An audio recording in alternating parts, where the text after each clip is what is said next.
attended the Infinity War press conference, but it was hosted by the Grandmaster himself, Mr. Jeff Goldblum. Yes. I'm here this time, and this may all look very familiar to you.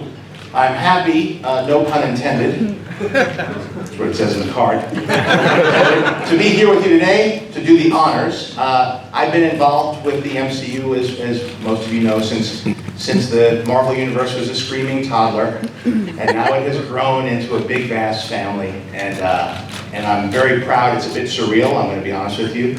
It was a wonderful choice, I think, on my part, to give myself a small cameo in the first one, because I've been working ever since, and thanks to the Russo brothers and all the directors since then to include me in this. Without further ado, now I know you're all excited to be here as we count down to Avengers Endgame, the grand conclusion of 22 films in the Marvel Cinematic Universe. So without further ado, please welcome the cast and filmmakers of Marvel Studios' Avengers Endgame.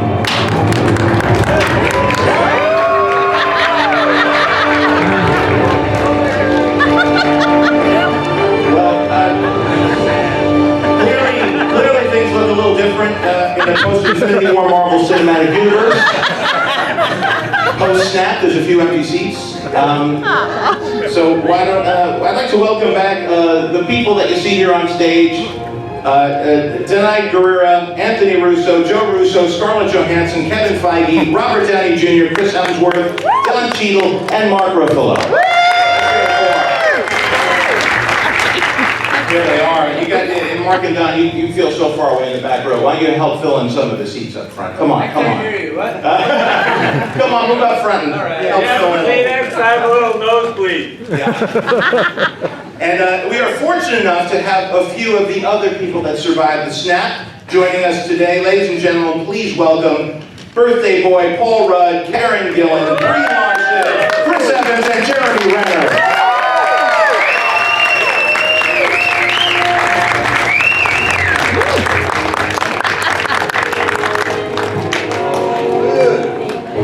What a handsome group. Beautiful, lovely set of thespians and behind the camera talent. Let's start with where it all started, Mr. Robert Downey Jr. I have a question here on the card. When you first suited up as Iron Man, could you envision Tony Stark's arc and where you wanted to see the character go? And how did you approach building such a memorable character? Do y'all bring back lunch? Hi, John. Hi Robert. I've been thinking about this recently. There's always two tracks, at least in my mind. One is the sky is falling, and the other is the sky's the limit. And as we had those many discussions in the high desert and shooting the film, I'm reminded now that I was talking a lot smack, saying, wait till you see where this goes. But in the moment, I was just hoping day to day we were making good scenes and getting good stuff in the can, and you know, usual gobbledygook. I just wanted to not drop the ball. And would you like the fans to call this film Avengers Endgame? Would you prefer them to call it Infinity War 2, Avengers 4, or perhaps Iron Man 22? Well, was it a surprise early on that Iron Man amassed an army of devoted fans? And what do those fans mean to you today, Robert? Again, I've been just feeling like I'm kind of an oddball Manny, who I've been offered the opportunity to usher in this large, as you were saying, family and stuff, and I look around and we are close and growing closer by the moment. So it's just great to, hi Brie. Bless you. She's little. What a fun springtime you're having. It's just nice. To me, it's just the coolest relay race in the history of entertainment, for my money. So. And relay race is a good way to put it, because it has been a collection not just of different actors portraying superheroes, but also filmmakers carrying the torch from one film to the other, and all of it under the guidance of Mr. Kevin Feige sitting next to you. Now, 11 years ago,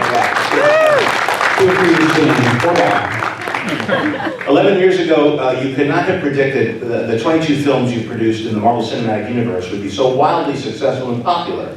When did you actually begin to realize that you had something big on your hands? Well, big is relative, but it was, you know, we hired a great director to do the first film in the MCU. And then we hired a great actor. And we had fun making that first movie, as you all recall. And it was sort of the success of it, the bar for success was pretty low. It felt high at the time, but it was not that high. It was comparative to other Marvel films that had been out in that general area, which is what we wanted to compete with. But as we were making the movie, and as we were looking at dailies, and as we were looking at effects tests coming in, we realized that this was really going to be special, and even perhaps more special than we thought. And then that opening weekend, and the response to the trailer, frankly, with you coming out at Hall H at Comic-Con for the first time, showing that trailer, there started to be a much bigger sort of wind behind our back, combined with Mr. Sam Jackson's cameo that we secretly did on that Saturday at the Playa, and then leaked the next day. And the response to that. And then people picked up that meant this interconnected universe, which everybody knew from the books, but had never been done in the movies. Right, and what makes Avengers Endgame so special that it's the most highly anticipated superhero film ever? It says it here, I didn't. A question? Yeah. What makes it so special? What is this movie in particular? Well, what's special is all the actors on this stage, all the actors who are not on this stage. And as you said earlier, the family that has come together this decade plus. And the fact that Robert said it so well in the trailer, part of the journey is the end. And about 4 or 5 years ago, we all started talking about doing something at every turn, including the first Iron Man film. We talked about how can we do something that's never been done before? What if a superhero outs his identity at the very last shot of the movie? We can't do that. No one does that. We can't do that. What would we do next time? I don't know. Let's do it. 4 or 5 years ago, we talked about what haven't we seen in films based on comic characters. We haven't seen in any a definitive conclusion to an overall saga. So that is why it's called Endgame and why I think it's very, very, very special. Anthony Russo. And by the way, both of you Russo brothers, thank you as somebody who's been involved in this journey for looking after it and allowing it to grow and finding greater potential and building it into what it is today. I know as filmmakers, we're sort of a subset of the community, along with Joss and everybody else who's been involved. Everybody else has been involved. But it's really been a collective where everybody's been asking, collaborating, and we all feel that this is a bit of a relay race where we look after it, and to have both of you stick the landing like this and bring this whole saga to conclusion, all of us feel really, really grateful that you created, you reinforced this and turning it into something that's really a phenomenon. And Anthony specifically, how does the surprise ending of Avengers Infinity War affect the tone of Endgame in the aftermath of Thanos' destruction? Well, first of all, thank you for saying that, John. And secondly, Joe and I, we speak constantly about the debt we owe to you for starting this whole thing. And we both remember that moment that we sat in the theater and watched that first Iron Man for the first time. And I remember that feeling of like, I wish we were a part of this, and we had no idea that years later we actually would be. So, I mean, that was an epic moment in a movie theater, so thank you for that. So the ending of Infinity War is, look, Joe and I have mentioned this before, like one of our favorite storytelling adages is write yourself into a corner. And what we take that to mean is like put yourself in a place on a narrative level where you have no idea how you could possibly move forward from here. And that's a very exciting place to be. And it forces you to come up with some really creative ways forward. And we've tried to do that with the endings of every single Marvel movie we've done, and perhaps never more so, of course, than Infinity War. We are very committed to the ending of that movie. We think that stories lose their meaning and relevancy and resonance unless there are real stakes. And for us, moving into this new movie, into Endgame, the story is very much about how do these characters, how do these heroes deal with loss? Resounding loss, true loss, devastating loss. That's what they've experienced in Infinity War, and that was a unique experience for all of them. And how does a person move forward from that moment? How does a hero move forward from that moment? And you know, the way our road into this story is how is everybody on an individual level dealing with that experience, and then how do they collectively deal with it? And Joe, what do you want audiences to experience when they watch Avengers Endgame? I'm sorry, John, we can't talk about that. You know, look, it's this is, I think, a really unique experiment in movies. This grand mosaic. It's, depending on how you count it up, 11 franchises that have been interwoven into one big narrative. And I think, you know, a lot of people have invested a lot of heart and soul into the characters. And you know, when we take these movies around the world, it's really it's heartwarming to see people come up to you and say, hey, you know, I started watching this with my classmates when I was 10 years old. Now we're all 21 and we're all going to go see this together. Or my parents have taken me to every movie, or my grandfather's taken me to every film. And you know, it's a real sense of community and sharing in these stories and believing in them. And I think you know, with Endgame, we get the opportunity to you know, finish off one of the grandest experiments in movie history. And bring it to, as Kevin said, an epic conclusion. So what we're hoping for is that people feel satisfied with the conclusion. Jeremy Renner, Hawkeye is back. How do you feel to rejoin the Avengers and take up your bow again? I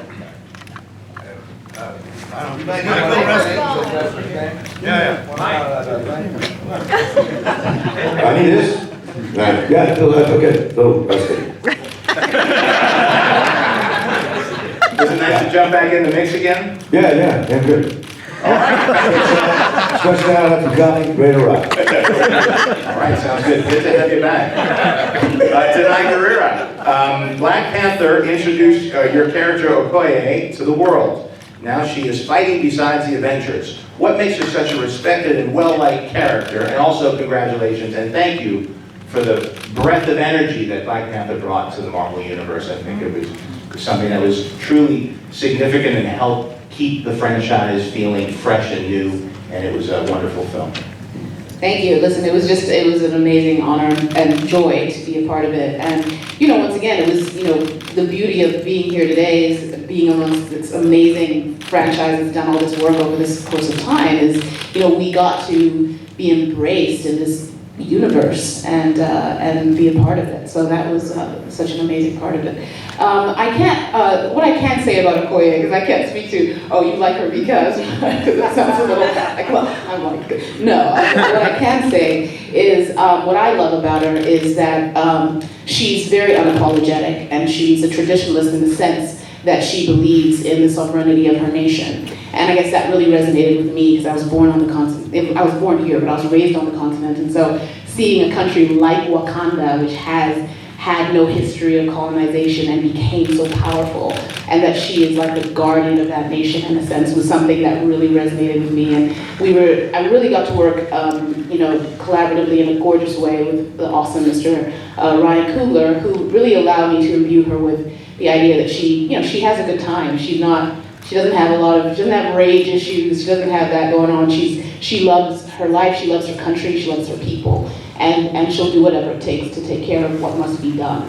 And at the same time, there's a fierceness that I think she has that also she kind of unapologetically also embraces her femininity. So it's been really fun to get to you know, see her in all these different ways. Because when I was talking about this yesterday with Scarlett, the first day of Infinity War, when they all came to Wakanda and we were coming onto their set, you know, and we opened that tent door, that tent whatever flap, and they're inside, and they're like, all the Avengers sitting there, like, oh, hi, you know. That's the minute you realize you're a part of a universe, which is pretty darn awesome. Chris Hemsworth, what has made Thor such an entertaining and beloved character through his own franchise and in the Avengers as well? And what do you like? And what do you like best about playing him? Why are you so great? Just tell us now. Mr. Evans, why don't you answer this one? Okay. No, and of all the Chris's, I'm curious. Well, I mean, just to echo something you were saying before, Anthony, about the first time that the Marvel Universe came into my universe back in Australia. I was sitting there and I don't know, I would have been just straight out of high school and watching Iron Man 1 thinking the same thing, just thinking, oh my God, imagine, I wish I could be a part of that world. And then a few years on, getting cast in it as Thor and having the opportunity to embark on this thing. And at the time I thought, was this film even going to make it past DVD or make it to the cinemas, or was I going to be recast, all those sort of questions. And look, I think the answer to the question, what made it so special for me was just the different people I was able to work with. You know, from Kenneth Branagh to that first film, was really, I sort of was completely in his hands and was basically willing to do whatever it takes and wherever we needed me to go for the character. And then through the films with each director and each different cast member, I've learned something different from. And by the time about Ragnarok I felt like I finally had enough sort of confidence to go, okay, well, what is it that I can possibly bring to this? And then have this great collaboration with Taika and really decided to do something different and see how we can make it unexpected and unique. And then I remember calling Joe and Anthony and saying, look, I've got this new version of Thor that we've just shot, and I want to continue that version. I don't want to do the old version. And he said, well, we've got an even newer version for you.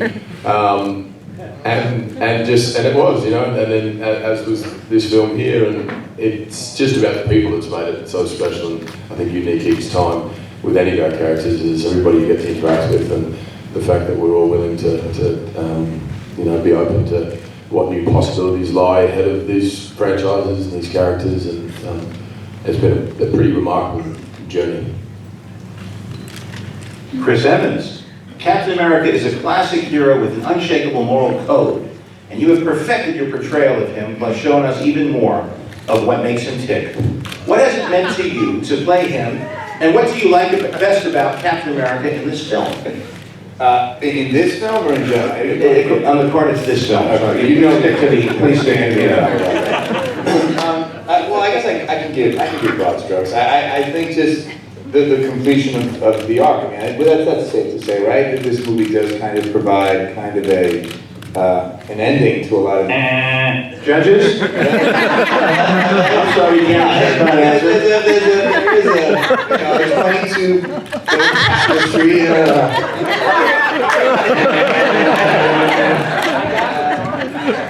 There's, you know, he's been through so much, and specifically with... Let's just talk about Scott Pilgrim. Yeah. As we should. Yeah, I don't know. There's been so many wonderful elements of working on this movie, and I'll echo what Chris said. Just truly, not to it could seem like a safe answer or something, but really, honestly, the friendships and connections I've made over these 10 years now, it truly has become a family. And playing a character. But you couldn't make it to Red's birthday last night? Yeah. Yeah, I didn't make it. I was exhausted. It was a long day yesterday. It's all right, I'm one of the newer guys. You had a birthday party? I didn't. No, I didn't. Wait, did you go? Yeah, I did because I said I would. Did you go? That's right, I'm honored. Hey, you made it? You at least texted and said, sorry, I can't make it. At least I texted. Scarlett Johansson. This is Iron Man 2, and your character has always represented women as strong and equal. For you, I'm sorry. Scarlett Johansson. Yes, you've been part of this since Iron Man 2, and your character has always represented women as strong and equal. And for you, what is the best part of playing a character in this universe? The best part of playing the character in this universe, oh, that is so broad. What does that mean? We can get more specific. What was it like playing Black Widow, and how was she art? Well, the character has changed over, you know, when you and I first met and worked together, and hi, John. Hi. Hey. Hi. I mean, initially the character, I was talking to Denai about this yesterday. We spent the whole day together, you know, analyzing all this whole journey, but the character really started as, you know, a sort of secretary, a sexy secretary with a skill set on the side, and posing as, thank you. And, you know, we didn't know, certainly I didn't know how the audience would react to the character, my interpretation of the character, and obviously a very beloved character for a long time. And, you know, I feel, and then the next time that we saw her in Avengers, she was sort of one of the boys, for better or worse, and that, you know, made sense then. And, you know, as I think the fans and the audiences have really pushed, you know, certainly Marvel, but pushed all the studios and filmmakers to really, you know, throw up on the screen what represents what's going on in the zeitgeist and wanting to see, you know, diverse films and cast that represents how they, you know, their own aspirations and how they feel. I think, you know, the character has sort of grown in reaction to that, and the movies have really grown in reaction to that kind of fan encouragement. And honestly, I have to say that, you know, it's so, I remember, you know, when Lizzie signed on, and I was so, and Colby was there, and, you know, we were all clinging to each other just to, you know, I felt like I had been in this like testosterone fest for such a long time. It was so nice to see like other female cast members, and then, you know, with Brie coming on and Karen and Denai, and, you know, it's really, you know, I feel like I'm in just this, you know, I'm amongst so many wonderful actors, so many strong actors, and such, you know, such a, I mean, it's just grown beyond my wildest dreams. I could never have imagined where this would take us and all of us. It's been quite a journey. So, Karen Gillan, Nebula is such a complex character. What excited you about bringing her back for Avengers Endgame?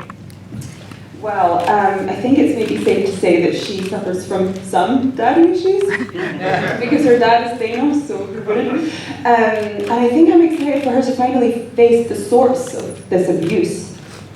You know, this has sort of been building through multiple movies, through the Guardians movies, and she's talked about how she wants to inflict revenge, and so we all know about that. So I would like to see her try and face that. I don't know if she will. Maybe she won't. I'm not saying anything. I just got really nervous that I gave something away. Potentially. And next to you, Paul Rudd. Ant-Man has returned. I'm terrified to say anything. Because you got briefed beforehand about Ant-Man has returned. I think we're good there, right? Ant-Man has returned. What can we expect from this time around, and how does he fit in with the remaining Avengers? Well, I didn't see the trailers. I do know that I'm in it. You know, how I fit in, how any of this works, it remains to be seen, and it's going to be fun to have audiences discover it, along with us. We haven't seen it either.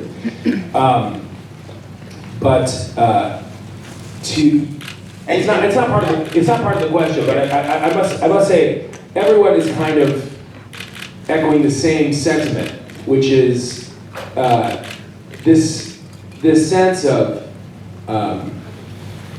this completion, this story, but the relationships that are forged. It's a weird thing to kind of be hired in any job, and then to get to, for somebody like me, step into it as it's already picked up speed. It's like having the Beatles say, "Come on and jam with us for a while." It's an unreal sensation, and all the ribbing aside, because we all joke around, but tell me about what this community of actors, what's the real experience been like? It's hard to put into words, honestly. I mean, I sit and listen to Joe and Anthony speak. I've gotten to know Kevin. We've known each other for a long time, and getting to work with all of these actors in this series of films is a one-off. It will never happen again, not for me. I keep taking steps back and try to recognize this for what it is. And it is so surreal and profound and incredible to be a part of it. It's amazing to meet so many people who are so passionate about it. It's incredible to meet so many kids whose lives are affected by these characters. And to play a small part in that, pun intended, is just something I will always treasure. And so to be here on this panel today, amongst all of you, is really just an incredible feeling, and I'm just honored to be a part of it. And as somebody who's been witness to this from an arm's distance in the background and moving in and out of all these groups, it really does astound me how supportive everyone is, and you would assume that everybody assumes competition or assumes that people are keeping score. I have to tell you, honestly, it has not been I've never met a more generous group of collaborators, and I think that's part of what comes through on the screen. Brie Larson, everyone is waiting to see Captain Marvel in action with the Avengers. Did working with them on this film connect you to the bigger MCU picture, and how did that feel? How am I supposed to answer that without ruining everything? I don't know. The same people are telling you don't say that anything. I know, Just sometimes go it over the makes all like question. a test, like So a it's a little Wonka. confusing. Well, let's go a different way. You've had a hell of a run here, not just as an actor up until this point, but then showing up on the scenes, Captain Marvel, making tremendous impact and stepping in a situation where all these people are surrounding you, have been cornered into a seemingly untenable situation, and you're set up in the end credits, and everybody is anticipating. Most people who aren't familiar with the books didn't even know who Captain Marvel was, and then there in the post-credit scene, you're given a clue, and everybody cheers, and there's excitement. And now you have to introduce everybody to you through the film, and then show up on the scene here in the MCU. So really, it's like in the World Series having somebody called up as a designated hitter with the bases loaded. How does that feel? What's that experience been like? I mean, stressful now that you put it like that. I felt kind of chill, but now I'm scared. So I hope you guys did a good job.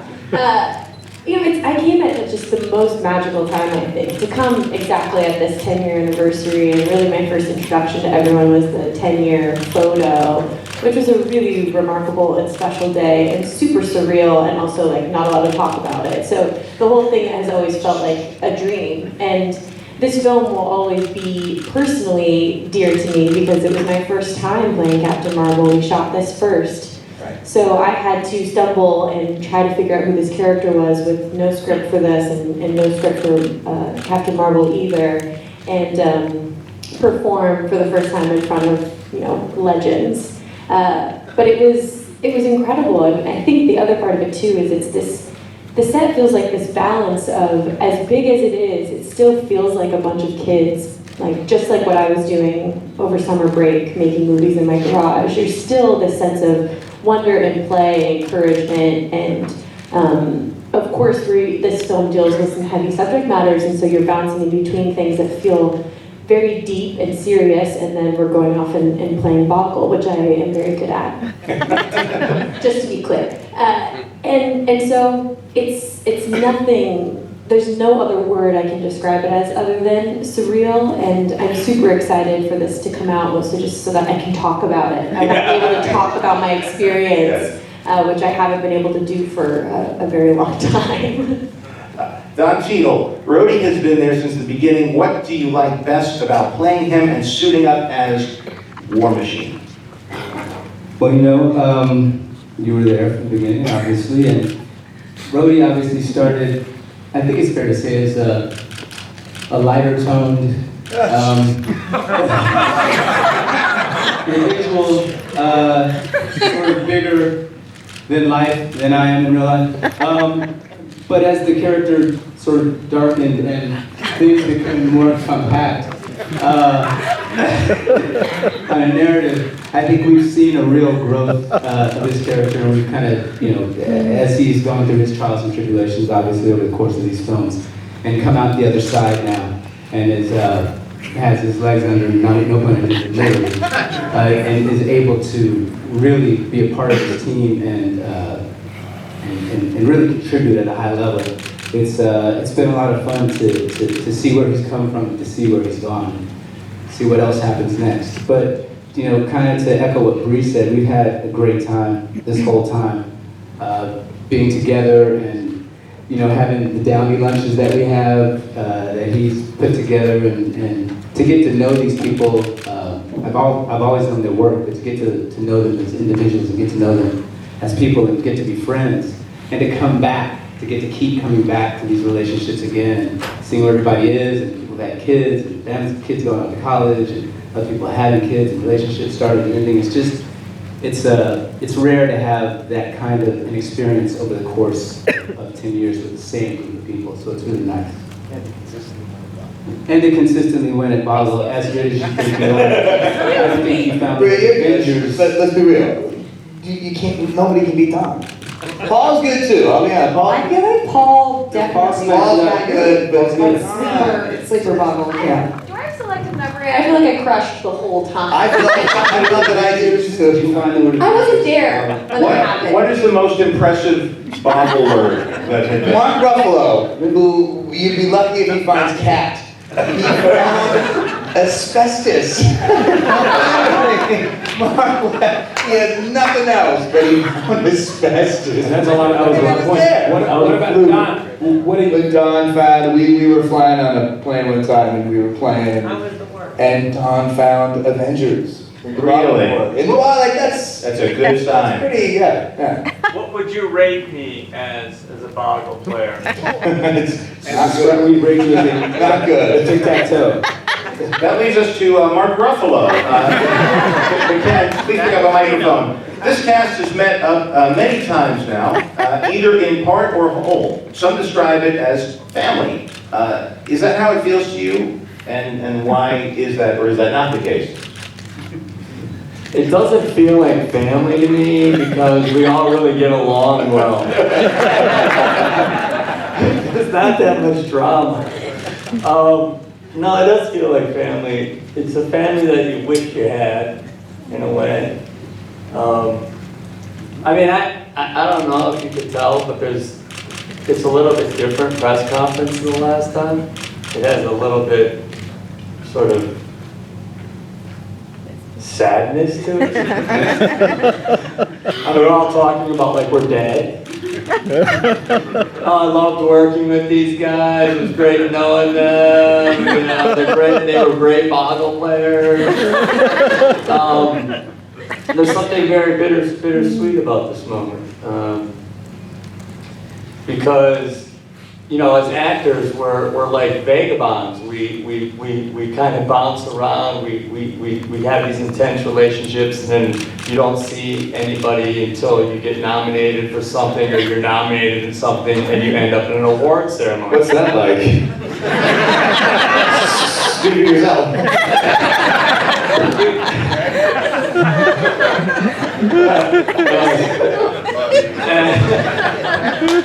But you know, like this is the closest thing that any of us really have to, unless you're, you know, it's the closest, unless you're in several franchises. It's the closest thing you have to continuity and friendships and watching people grow up and have children and get married and get divorced and then get remarried.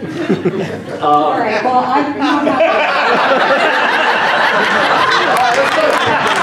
Let's go to the audience for some questions. Thank you. Can we undrop the curtain? All right, let's go to some questions. Oh my. Let's see. Let's start. Wait. What? Oh. Yeah. We ready to go? Okay. Right here, gentleman in glasses. You. The microphone coming.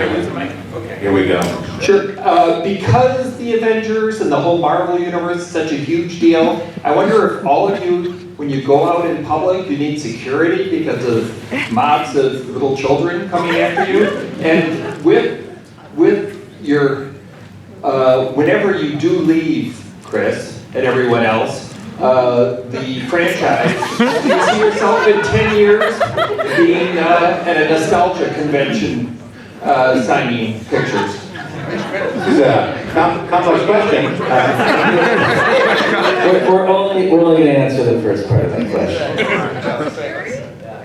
Yeah. I think that was more the joke one. Maybe we'll go with the movie see it in 10 years. Go ahead. The security thing? This is like a blocking rehearsal. This is I think that was the joke. That was the joke getting in. Security with children mobbing you. That was the question. Let's talk about where do you see yourself in 10 years. No, I don't have much of a kid. I have Next question. Thank you. Right here. The microphone here. There's the head. Hi. For the Russos, you guys have shown amazing restraint in what you haven't revealed about this film so far. How did not having sort of feedback to trailers and major set pieces, how did that affect you putting the film together and putting its final touches on without sort of having that audience feedback coming from trailers that show more of the film?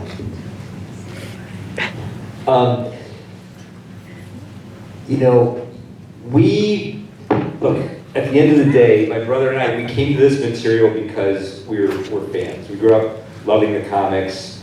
We came to the series. We came to the MCU already fans of the MCU. So the thing that, like, the energy we move on is our own passion and our own excitement, and that's how we tell stories. We learned long ago that you have to tell stories for yourself. You can't be thinking about how others might receive them.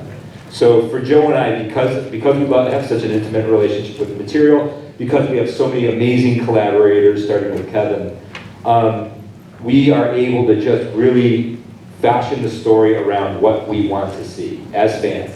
How do we surprise ourselves? How do we excite ourselves? How do we challenge ourselves? How do we force ourselves to keep digging deeper and keep exploring this narrative and these characters in ways we never imagined? That's how we guide ourselves through the process. And while once the film is complete and we put it out in the world, we really have no idea how it's going to be received.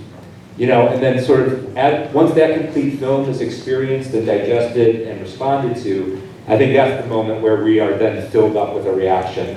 But as we're executing, once we conceive the film and start executing, we're not really second guessing what we're doing. We're really focused on chasing the initial vision that we had for it. The gentleman in mustard colored shirt. Yeah. All right, this is for Chris Evans. How do you build a superhero team in real life that serves a greater good? Oh.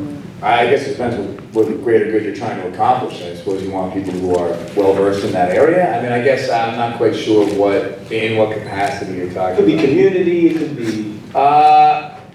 Well, I suppose you try and, galvanize like-minded thinkers and, have a common goal, and these are real platitudes. I don't know if You've been spending a bunch of time in Washington lately, Evans, and I think it suits you well. What are you up to there? You fucking hurt me. It's a perfect question, because you're definitely moving in a direction of... well-informed people, and I don't know. All this from the guy who said he punches kids. Well, kids are the problem, let's be real. All right, All right, here in the front row. Here, use mine. Oh my gosh, thank you, so kind. I would love to take a second, just with a quick show of hands, to ask the official sources to end an online debate regarding Chris Evans. I would love to know your opinion at the end. But just by a show of hands, who prefers bearded cap over clean shaven cap? I prefer bearded cap.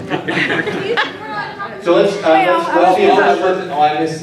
it first for hands for the bearded cap. Okay. Oh, wow. 1, 2, 3, 4, 5, 6, 7. And clean shaven cap. John, I'm going with neither. I like Chris Evans with a beard with prosthesis over it when Josh Stevens asked him to come do the tag for the first Avengers. Could you give a little... Go back and watch that tag. He had a beard. He had a beard covering shades. This is the shawarma scene, right? That's right. Go back and look at it. It looks like he has belt. We talking about the shawarma? I was in the middle of shooting Snowpiercer and I couldn't shave the beard. And they were like, oh, it's okay.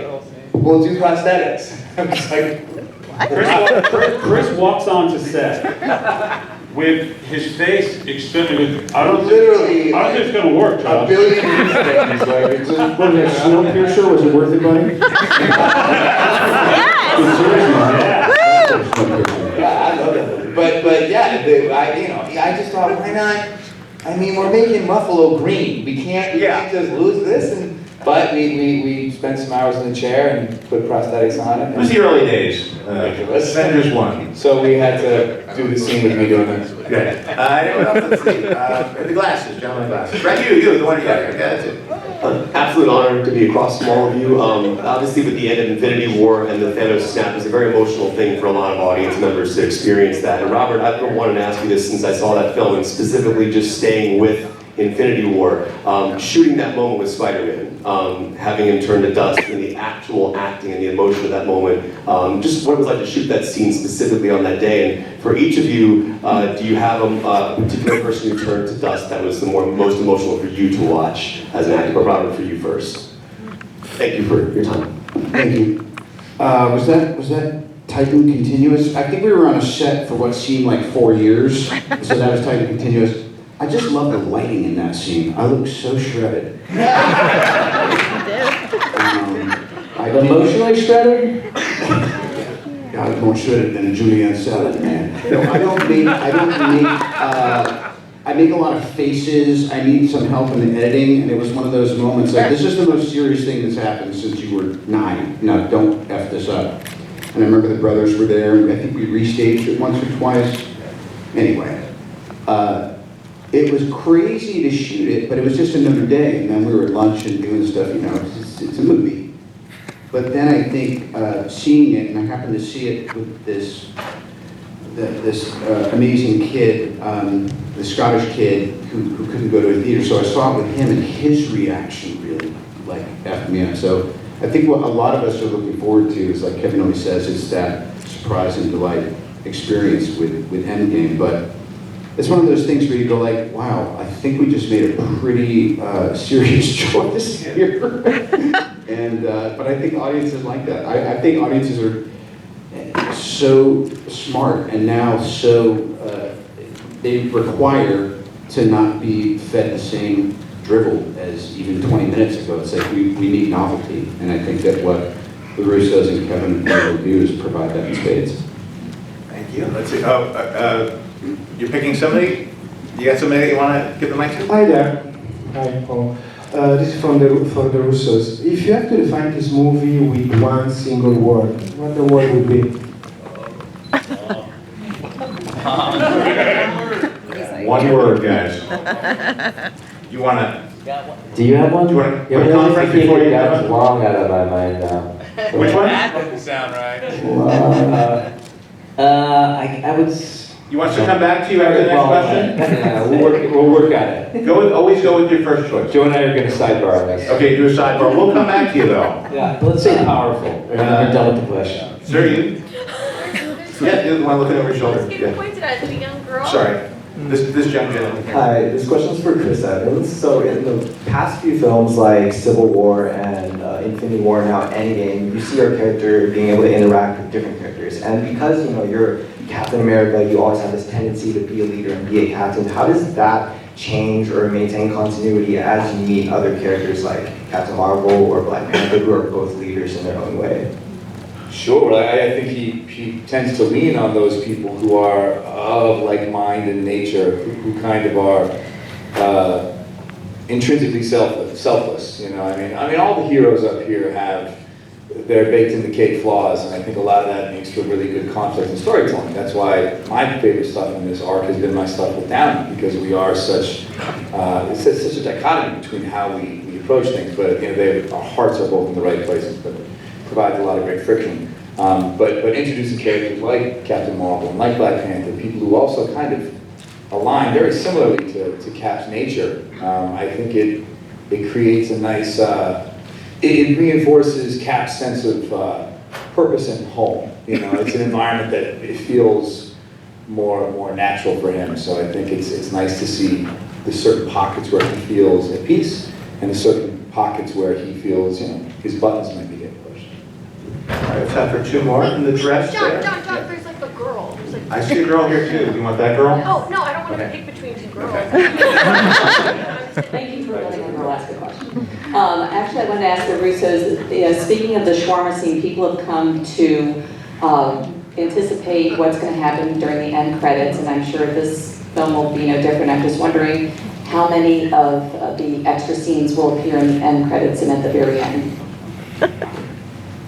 Unfortunately, we can't answer that question. However, I did think of a word. I think I came up with a word. Partial credit. Cathartic. Cathartic, thank you. Brie, you like to call that?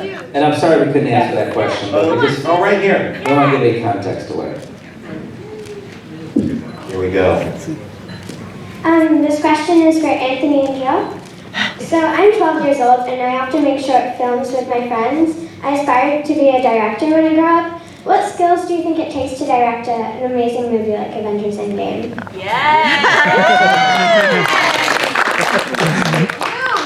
That's a great awesome question. First of all, congratulations, because you started making films more than 10 years before we did. That's very impressive. I think, you know what, we love your initiative, and I think that that's really, when anybody asks us about getting started, it's doing what you're doing. It's picking up a camera and it's shooting. You have iPhones now, you can, Steven Soderbergh just shot an entire movie on an iPhone, and you have free distribution on YouTube, and you can put things out there. We discovered Donald Glover for Community on YouTube, so it's much easier now, I think, for people's voices to be heard and seen than it was when we started, and you had to go out and get a camera and buy a really expensive film and figure out how to get it developed. And so I think, find a story that you want to tell, be really passionate about it, care about it, and then go out and tell that story. And I think that's really the secret to being a successful filmmaker. Please join me in thanking